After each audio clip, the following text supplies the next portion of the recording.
Collins Substitute Teachers Lounge. It's April 2nd, 2023. And I tell you what, I've been reading things on the Substitute Teachers Lounge Facebook group page that made me want to record this because some of the things I've read on there indicate to me that we're making our jobs too difficult on ourselves. So let's see what we can do about it.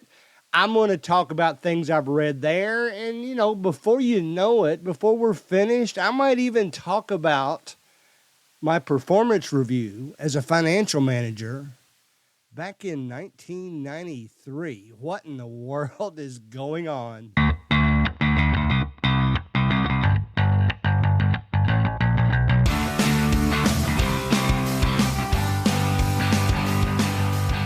All right, guys, for those of you that are still with me after I announced I'm going to share my 1993 performance review with you, bless your hearts. There's a reason for it.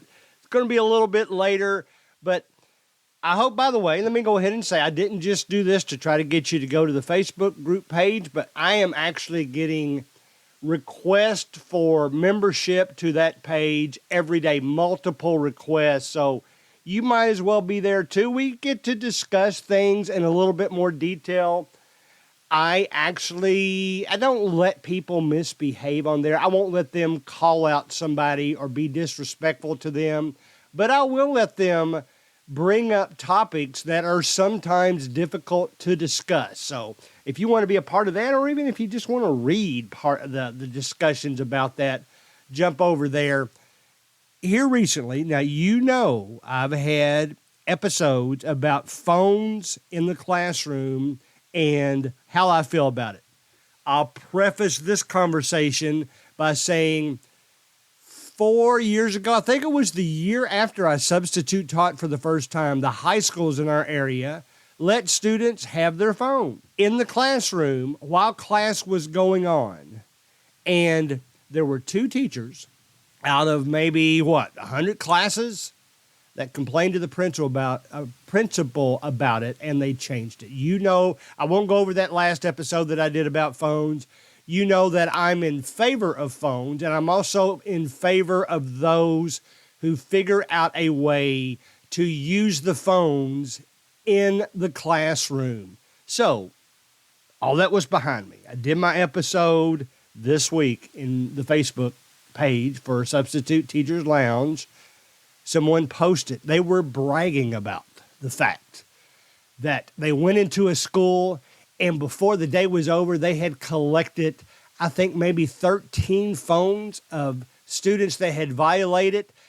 In my opinion, now I am hardcore on the other side of the argument. In my opinion, the person that posted this on the page was bragging about it. I think they were looking for people to post, "Oh, you did such a great job." Well, unfortunately for that person, all our posts now have to be approved by me because we've had some bot issues and some people that tried to sneak in there and make posts they shouldn't and sells posts. So now everything has to be approved, but I approve things quickly. So it's probably pretty superficial to those that post, but since I saw his comment, I approved it, and I want it to be the first one to respond. And here's what I said, and I'm paraphrasing all this. I don't want to read it verbatim purposely because I don't want to call anybody out. There's other times where this discussion has come up, so it's not necessarily just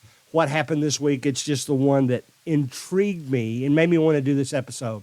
So after I read all that and released it, I said, all right, you did what the school policy was.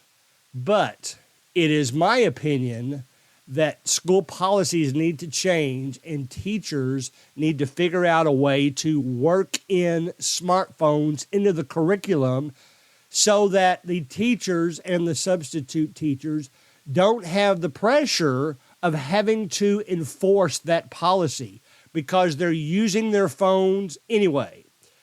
And the person responded and said, I think the school put that policy in because they didn't want the students looking up answers on their smartphones. And then he went on to say, and they have Chromebooks in the room. All right, now think about that. Think about those last two sentences. They don't want students to look up things on their phones, and they have Chromebooks in the room. So I just responded, can't they look up answers on the Chromebooks too? It's kind of, we make convenient excuses to fill in the holes where we want them to be. Now, I respect everybody's opinion. I will never say anybody's opinion is wrong. Opinions, by definition, can't be wrong because they're not facts. They're just how we feel about things. That's how I feel about phones. Back when I was younger, we didn't have phones. We didn't even have calculators in the room. So were we not doing anything to ignore the teacher? No. We passed notes. That was our version of the smartphone. In fact, it might have taken longer and taken up more class time to pass notes than to do it electronically. I snuck in transistor radios with little earplugs that were wired to listen to World Series ball games in the middle of class. And I made pretty good grades. So all that happened, and the grades still fell into place. So I think we make it too difficult on ourselves by just making a flat statement like no phones in the classroom, and then all the teachers and the subs have to figure out a way to enforce that. What we're going to do, are we going to take them? Are we going to give them to the office? I hesitate on that because we've gotten to such a situation now where if emergency comes up, we want to reach somebody immediately. So all that enters into the discussion. So let's stop making the job difficult on ourselves. And teachers, just work the smartphones into your curriculum. Let them use those. And substitute teachers, when you're there, you're not really part of the curriculum. But one approach that I've taken before is just to say, unless there's a really, really strict policy at the school, if I know the teacher, I'll mention that I usually don't have any problem with phones, but I do walk around and I make sure they know if I see one abuse on that phone, then everybody in the room has to put their phone up. And I'm not a big fan of one person causes trouble for everybody else, but that's the best way to enforce it because it puts a little pressure on that student. They know that if they get in trouble, they've cost the entire classroom a convenience, and they're going to be fussed at a little bit by their fellow classmates. Sometimes that's the way to be disciplined. So, number one, quit making it difficult on ourselves. Allow the students to use phones, work it into the curriculum, and then go from there. And that way we get over this silliness of collecting phones when they go in the room. Different age groups, of course, you're going to have to adapt that, but that's my first one about not making the job difficult on ourselves. Now, the year was 1993. I was having a performance review, and it was a little lower than I was expecting because I thought I'd done a good job. And then as I was reading down through it, the supervisor just handed it to me and asked me if I had any questions. They didn't even bother to go over it. I said, well, I can't believe he graded me in this spot here. It was basically, I think it was a 1 through 5. And then I got to looking.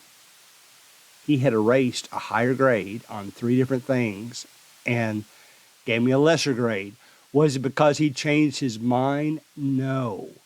It was because he did all his reviews, he added them up, but he knew that his department only had so much salary increase budget for his area. He had to fit in that budget, and to fit us in the budget, since it was all based numerically on our performance reviews, he had to go back and lower grades, or I should say peer review marks, so that it fit into the budget. Now, that is ridiculous. Now, how does that relate to anything? And by the way, yes, back then I did tell them that I thought that was ridiculous to have to, you got to fit into a budget, but to not be able to grade your employees properly made it terrible, in my opinion. Now, here's what I've seen in some schools. They will promise kids, you get your grades up to here, you're going to have this kind of party, and then maybe they get some budget restraints and they have to back off. Well, then you got to go back to the students and say, yeah, you did really well, but we just don't have the money to treat you the way we had wanted to treat you. You know, for that matter, now that I say all that, it's the same with teachers. Teachers don't get treated as well, possibly, as they should because of money constraints. It falls into that category too. But with students, for teachers, first of all, and administrators, make sure that you don't make promises you can't keep financially. We are there to get those students to better themselves, better their grades, and doggone it, if we want to have, just use the Olympics as an example, if we want to have gold, silver, and bronze students, and each level gets a little bit more than the last, you better darn well make sure you've got the money to do all that, because if you have to back off of it, that is the ultimate demotivator. Why, as a student, should I work so hard to get my grades up if they're really not going to give me anything they promised anyway? Well, we make the job hard on ourselves as teachers and administrators sometimes when we do that. Now, that doesn't happen very often, but if we want to break it down less or at a lower level, let's just say don't promise things to students that can't be delivered. And that trickles over to the substitute teacher too. Don't promise students something in the classroom while you're there that you can't deliver. Maybe you put a problem, maybe you forgot. Now, I'm a Jolly Rancher guy because they're so cheap and the kids love them both. So don't put something up on the board if you've forgotten your candy because you don't think anybody's going to figure out. And then when somebody figures it out, you don't have the candy to get them. I've done that before, and in my case, I just forgot the candy. It was like at my house and I didn't bring it in. I'll just tell them I bring it in the next time I see you, and I've made good on my promise every time. But don't make things hard on ourselves. Again, really, it's the same as the last one by promising things that we can't deliver. As a substitute teacher, if you say, all right, I'm going to take now, I have taken phones. So let's go back to the phone discussion. If you say, I'm going to take your phone if you've got it out, like during a test, during a time that you need to be maybe reading, and phones just don't go as well with reading as other things, I will take it away from you. Now, what I will do personally, I don't want it to make it difficult on anybody because, I don't know, I just am sympathetic towards the students. So even if I told them that, I'll hold their phone for about 10 minutes and give it back to them. And then I'll say to everybody, I believe in second chances, but I only believe in second chances. I don't believe in third chances, okay? So that really does pretty well. I haven't had to take a phone away from a student twice in the same class. They usually learn their lesson. But stop making the classroom harder on ourselves by putting rules in there and perhaps rewards that we can't deliver on, okay? The final one is a little bit more generic in maybe even philosophical than anything else that I've talked about so far. It goes back to the old rule, whether you're a Bible person or not, to treat others the way you want to be treated. Now, if your stick is to go into a classroom and be a jerk, you think the kids are going to respect you more that way? Well, guess what? Every opportunity they get, they're going to be a jerk too. If you go out of your way, and I'm not saying to be soft, but if you go out of their way to be nice and helpful to them, they tend to be nice and helpful to you. I would suggest that you work on your delivery as a substitute teacher when you're in the classroom. Try to be a pleasant person. You know, I talk to parents sometimes of students that I have had in the classroom. It's usually volleyball players, to be honest, because I'll occasionally see them at a volleyball game and they'll come up and talk. They know that I've had them. They'll tell me maybe that their player really likes it when I substitute teach their class.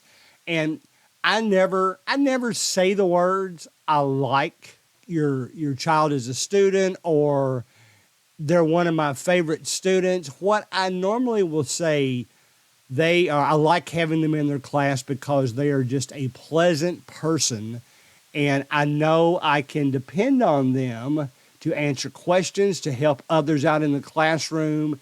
And those are the kind of students that, let's face it, we enjoy having in there with us. But it's just like, you know this, as a teacher and a substitute teacher, generally speaking, students, you will see them behave perhaps like their parents or maybe their living situation or maybe the people they hang around with. Well, guess what? That works with teachers too. So if you behave in a way in a classroom to purposely, and you maybe not even doing it on purpose, but it's the way that works out, purposely make those kids dislike you, they will return the favor, okay? If you instead go into the classroom and you say, all right, kids, we're in here to learn today. I think I'm going to probably learn as much as you do. You're nice to them. You get some rules out real quickly, but you're nice about it, maybe what they're allowed to call you. I know a lot of you don't like to go by your first name, but if your last name is Collins, maybe you can tell them, I'm all right with Mr. C, and they kind of think that's cool, and you've broken the ice. You're still going to have troublemakers, but let's stop making things hard on ourselves by going in and insisting I'm the big bad teacher to make your life miserable. Instead, go in and say, I'm here for you. I want to help you. I want you to at least like me enough as a substitute teacher that you want me to come back because I want to come back and teach you guys. So that's it. Doggone it. Let's stop making teaching and substitute teaching hard on ourselves. Let's make it easy on ourselves instead. And I think you're going to find that you're going to have a lot more enjoyable experience.